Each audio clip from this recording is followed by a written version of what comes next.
So at the start, we're going to be taking a look at Code Interpreter, which is an innovative approach to code interpretation by evolving as well as allowing language models to execute code directly off your computer. Now, there's two ways to handle and basically access Code Interpreter. You can do it through Google Colab or install it locally. Now, I'm going to be showcasing the Google Colab method a little while later into the video, but firstly, we're going to take a look at how you can install it locally. So first things first, you're going to need to make sure that you have Git. This is an application that will help you clone the repository onto your desktop. Secondly, you will need Python. This is going to be used to implement the code language that we want the code interpreter to work with. Lastly, we'll need Visual Studio Code, which is going to be used to input the API key. And lastly, this was not last method, but this is the last method, and this is where you're going to be needing an API key from OpenAI. So once you have these four things ready, we'll get to the next step where we'll start installing. What you need to do first is go onto the repository, which I'll leave all the links in the description below. Now, what you need to do first is click on this green button, copy the repository link, scroll down a little bit, open up command prompt, and what you need to do is type in git clone and paste the link. Now, once you have done that, click enter. Now, what you need to do next is copy this code to have this opened up.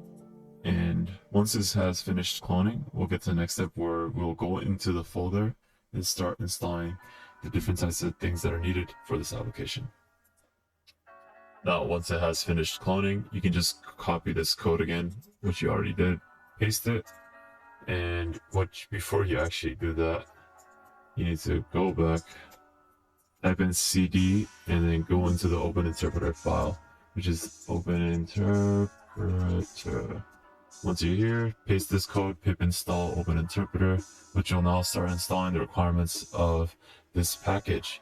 Now, this might take a couple minutes, but once this is done, what you need to do next is, once it has finished installing, copy this interpreter command and paste it into command prompt. Now, I did this and it opened up the UI, and you're basically ready to start utilizing this, as you can utilize GPT-4, which is recommended, or you can utilize Code Llama, which is free.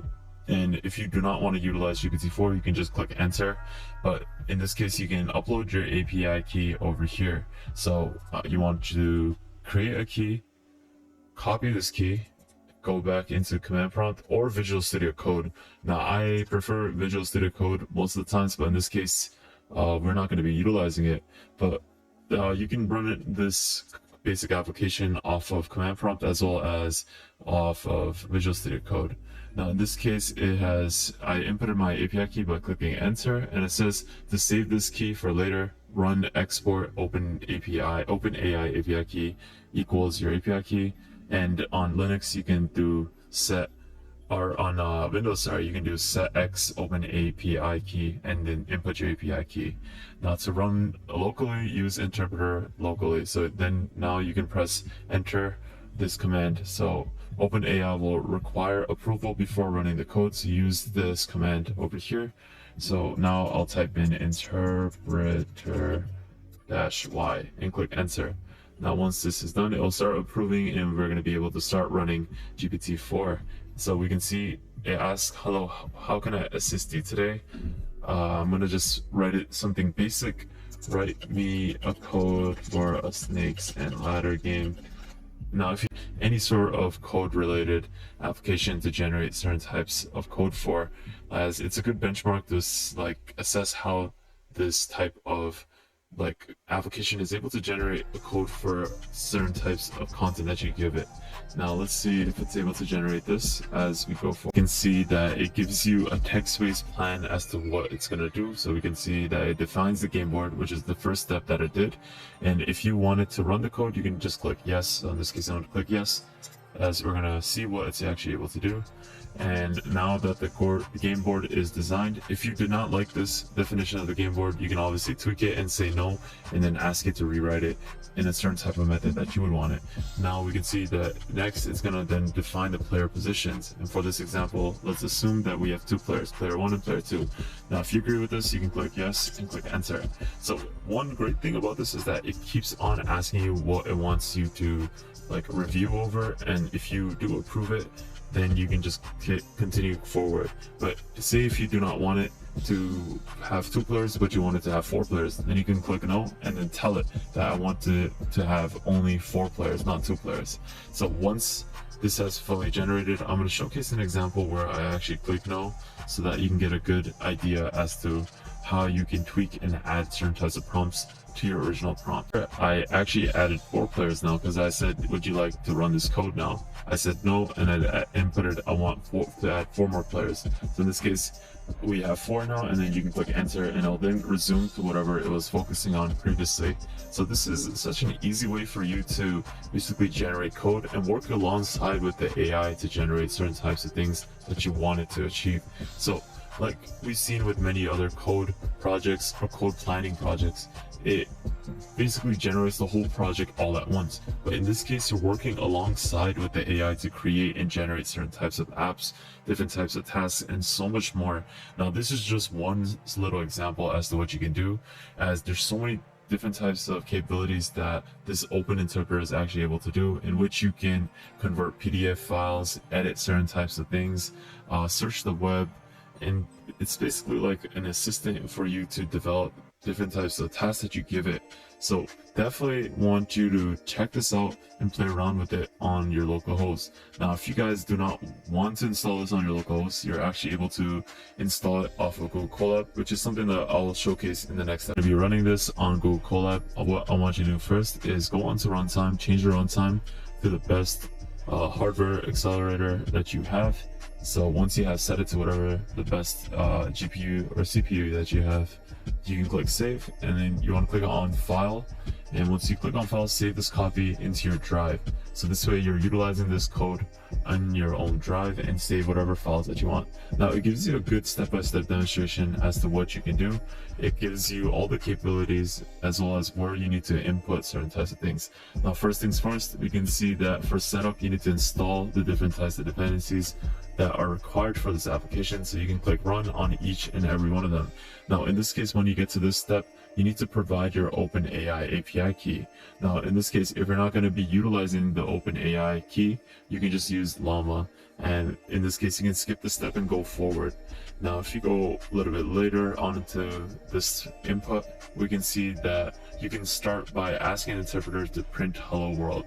Now in this case, this is just something that you can chat with the AI bot. But if you go down further, there's different types of examples that you can see. There's a math example in which there are utilizing an open interpreter to interact with the chat in your terminal. And this is an interactive chat that behaves exactly like ChatGPT, where it answers a math question. So we can see over here that they ask OpenAI interpreter to solve this equation, and it's able to give you a response fairly shortly. It's also able to do examples with web browsing, where you can open up GPT-4 through this code interpreter and start it by asking different things to search throughout the web. Now another example is resetting the chat, and there's also other advanced examples which you can see. There's automation through YouTube links. You can create documents, edit different types of the files in a folder, and so much more, which is actually very, very interesting. So if you want to get a better idea, I highly recommend that you check this out, because you can see that there's lots of different types of examples on the Google Colab. But to actually run it, it's fairly easy. You just have to click on the setup, input your API key if you're going to be utilizing GPT-4. If not, you can just go forward and utilize Code Llama.